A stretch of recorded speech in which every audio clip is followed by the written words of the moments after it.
Those of you who perhaps met me yesterday notice that I'm kind of somewhat of a contrarian person. I made a couple bucks in life in the startup space, although I started my career in big companies, which I hated, because all they do is move the chairs on the Titanic, and then nobody's ever accountable, which is why I left. But as I got a bit older, I decided that widgets and widgets and more widgets just driving returns, if the whole planet is burning down, how is that going to be helpful? Are you going to find a place in the world to live when every place is unlivable? I moved to California 20 years ago. 20 years ago, you didn't have to worry about having your $3 million house burned to the ground, as happened to me in Santa Rosa, and my house was 100 years old. So, to do something different, I'm going to talk about why you can make money to save the world. Well, this is sort of a promo about what I'm up to these days. SEED2EXIT is a management consulting company of 8 guys. Unfortunately, we don't have a woman. 2 of my friends that I approached about that, they were involved with their kids and they didn't want to fly and work all the time and had made some money, so they turned me down. So there's 8 men involved, unfortunately, but we're across 7 countries. And what we basically do for a living is we're all serial entrepreneurs. And the biggest challenge for a company that is raising an A round is they have enough money to be judged by investors, but they don't have enough money to hire real talent. So we come in and we assign ourselves tasks based on the MBOs of the investors and the management team. And then we fire ourselves after 12 to 18 months because either company has been M&A'd or they moved to a B round, and then they have enough money to hire talent. So, why should we care about what I'm talking about? Well, I would suggest this is why. Now, microplastics on the side here. We're all consuming a massive amount of plastics, which is killing us. That's why our cancer rates are out of control. California, and I might add France and Italy and Greece and Spain and so on, they used to be livable places. But now, in the summer times, you gotta run for the hills. As I mentioned, in California, in Oregon, and look at what happened in Canada. On the East Coast, you know, people said, of the United States at least, what do we care about the Californians? You know, the place is burning down, whatever. But then it was all burning down in Quebec. And all the smoke showed up in New York and Boston, and then suddenly it was of concern to people. And then obviously, this is sort of a problem. This is the equivalent of smoking 3 packs of cigarettes a day. So this does affect you, and I would argue, if you really don't care because you're sort of like, you know, Louis XIII, après moi le déluge, why do I care? If you have children, you might consider their future because you're giving them a world that looks like that or worse. So, I jumped at the idea to come here not only because Elman and I have known each other for a long time and I'm a big fan of what he's trying to accomplish, but also because I wanted to talk about something that I was pretty sure nobody would talk about, which was that climate tech, green tech, is an investment opportunity. And over the next 10 years,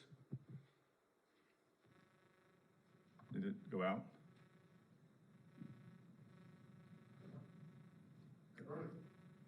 No sé.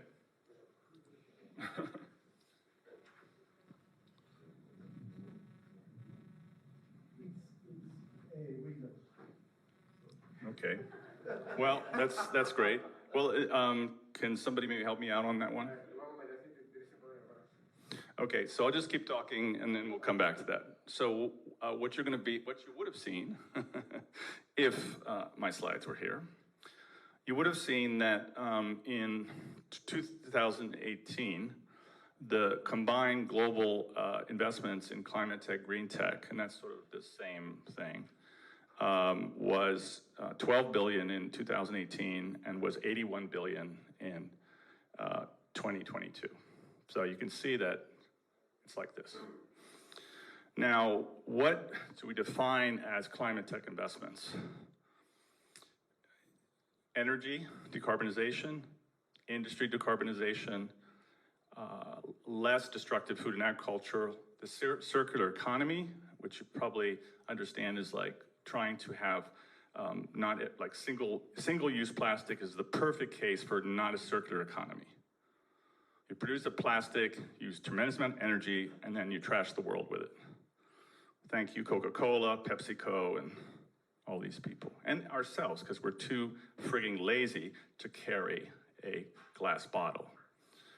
And then you have the natural environment, of course, and emissions controls, CHG capture, which has to do with, various kinds of technologies that allow us to capture the carbon, and then, of course, water. It's been interesting to do a presentation with no slides. Okay, so the next slide that you would have seen here is what I think is a really interesting slide, and I hope we'll be able to have it soon, which talks about climate tech investing in the US and in Europe. And although the United States leads by a wide margin, in 2022, it was 42.98 billion. Sweden is 7.75 billion. Now, the United States has 330 million people. Sweden has 10,500,000 people.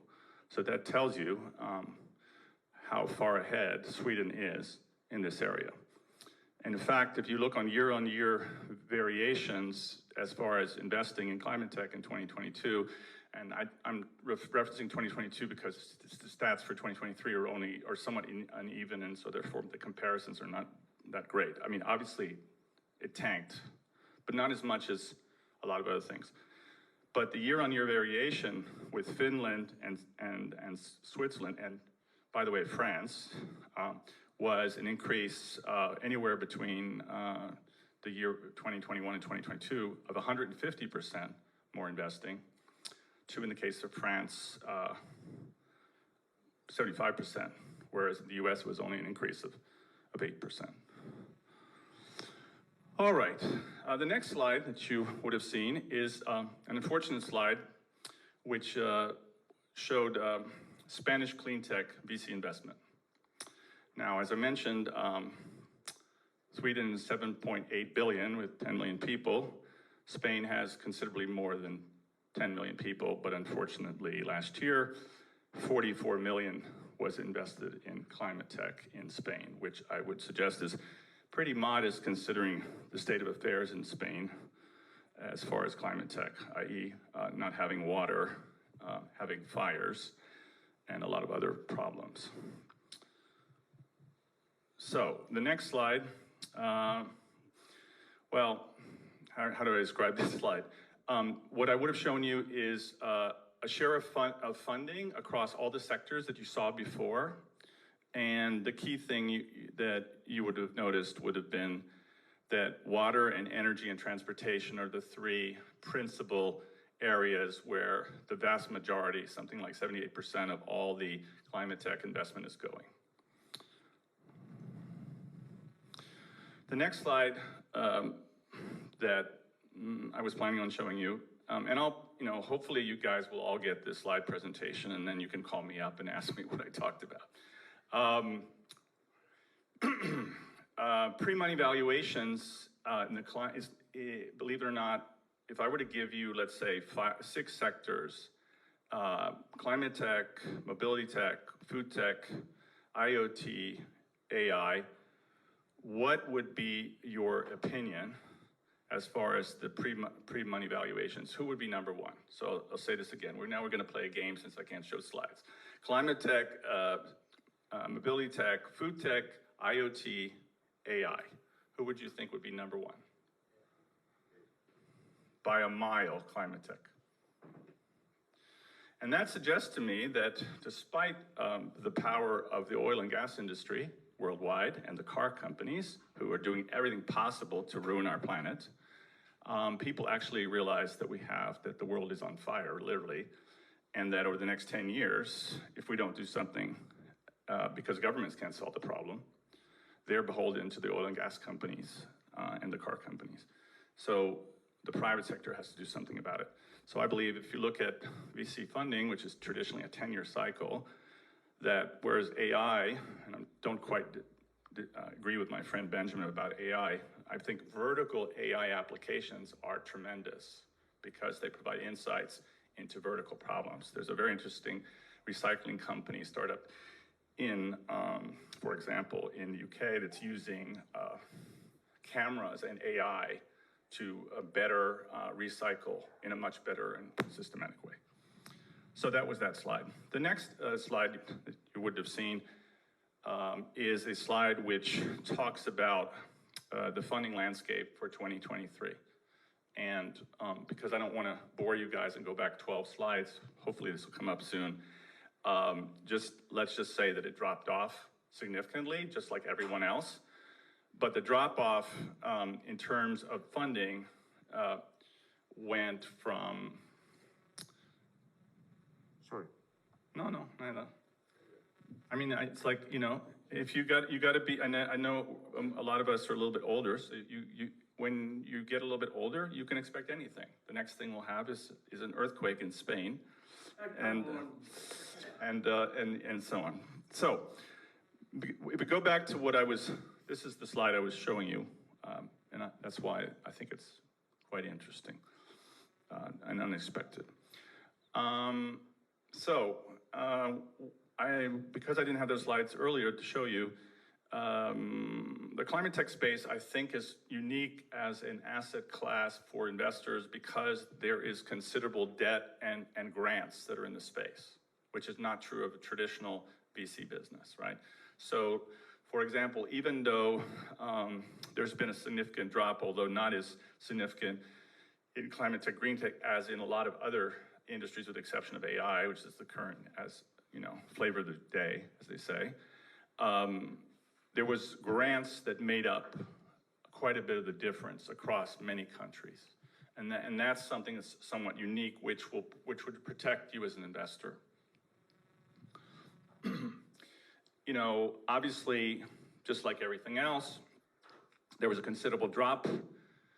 But, you know, I think what's interesting here is, you know, look in Europe.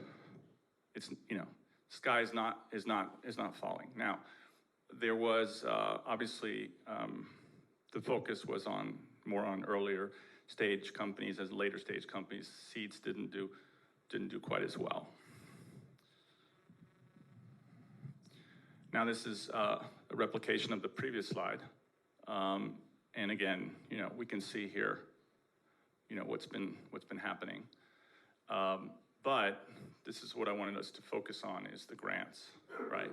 Which is not traditionally true across, you know, 99% of VC asset classes. You don't have the grant market, which is coming in. And that's, I think what's exciting about that is that, of course, when you look at the average surveys out there, most everyone here, we don't have a great track record of saving the world. But if you talk to a 40-year-old or younger, and your business has no plan to address what is your carbon footprint, what is your ESG footprint, whatever Trump thinks, I don't give a shit about him. He's 77 years old, and he's on the payroll of those people. But the people under 40, consistently across the world, if your business doesn't have a plan to somehow have a positive impact on climate change, people are not going, of that generation, are simply not going to frequent your business. So even if you don't think it's relevant, I would argue that the number of people in the demographic bell curve over the next 10 years is going to be such that you should care. So obviously, lastly, two more slides here. And I can go back to any of the other slides if you guys would like me to show them again. But clearly, you know, the IPO market, and probably this year as well, is not very attractive. But there's been a lot of mergers and acquisitions. And a lot of these mergers and acquisitions, and I didn't want to bore you to death with slides. I never like to do a slide presentation more than 15 slides. But I had a backup slide which shows how this is defined here. And there was quite a few like mega deals, right? Like small startup companies that were, let's say 12 million in revenue that were taken out for like 300 million or 500 million. Because, you know, the big companies need to decarbonize their footprint as ESG requirements ultimately will, again, rearguard action funded by the oil and gas companies is trying to prevent that. And you see that in the United States, where you have a kind of a broken system where certain parts of the United States are moving into the 21st century and certain parts of the United States are going backward. Which is why, going back to the original slide, the transatlantic investment opportunity, the United States as a country is not a, well, it's actually 5 countries in one country. And arguably, depending on whether you consider New England to be a country, certainly compared to Texas it is. And the pressures from the states that are basically captured by the carbon companies, the oil and gas and the rest of them, they're flowing through to their politics and everything else. And so we're not going to see certain things happen. But in other states, let's say the entire west coast of the US, New York, Illinois, Maryland, a couple other places, there's some real dramatic things happening. And people might say, well, you know, that's bullshit, Gregory. You know, what is the state going to do? Well, Mr. Elon Musk should be reminded from time to time, after he took his business to Texas, that we, the taxpayers of California, gave him $1 billion of free friggin' money to start his business when nobody would give him anything. So states in America can make a difference. The federal government doesn't necessarily have to do everything, but here's the interesting thing, and good old Biden gets no credit for this, in my opinion, and all the Republicans who voted for this also get no credit, which is this slide, which is sort of gone on the radar. The Inflation Reduction Act, which was passed last year, was the greatest clean tech, green tech government program that's ever been put in place in the last 30 years. Because it creates a series of tax motivations, we'll call it that way. And you know how you know something's successful? Is the European Union immediately flew over after this was passed and complained that these were government subsidies, right? And traditionally, we don't do anything, and the Europeans are subsidizing everything, and we're complaining. And in fact, so what does this actually mean? You know, because use cases are what's important. This means that, for example, Audi decided to build their next generation e-tron car in the United States, not in Europe. That's what this program is all about. And I'm really ticked off that the people that were behind this, including a lot of great Republicans, they don't publicize that at all. They don't even mention it. Now, unfortunately, from my perspective, this is a bit unfortunate that the recycling aspect of things didn't get much of a traction. Well, this is a slide that was supposed to be a backup slide, but since I missed all the other ones, I'll just show this to you, which I think is interesting. Now, of course, again, this is a drop between 2022 and 2023, so you know we saw the same crisis across the situation as a lot of other classes of VC assets. But what I think is interesting is look at the plus numbers, and they're kind of remarkable, and they're in the strangest places. Like, I don't think most people, if I didn't put this slide up here and I ask all of you, okay, each of you is going to win 20 euros from me if you pick the 2 places in the world that had the biggest increase, in terms of funding, right? Or from a regional point. But now, by the way, this doesn't represent what the cities are investing. This represents sort of geographical investment. Any questions?